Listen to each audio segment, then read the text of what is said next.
siguro mga 10 to 15 minutes nandun na tayo sa destination. Wala nga lang U-turn dun, no? So baka pag uwi Mega Dike sigurado. 75, so goods pa. Medyo mainit lang ang panahon, so for sure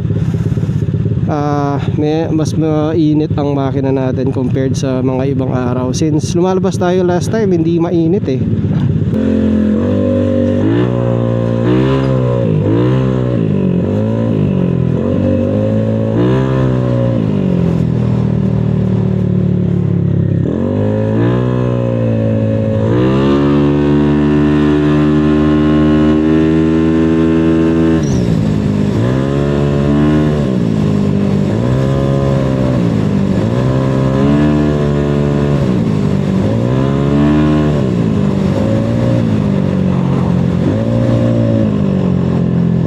Nyo yun,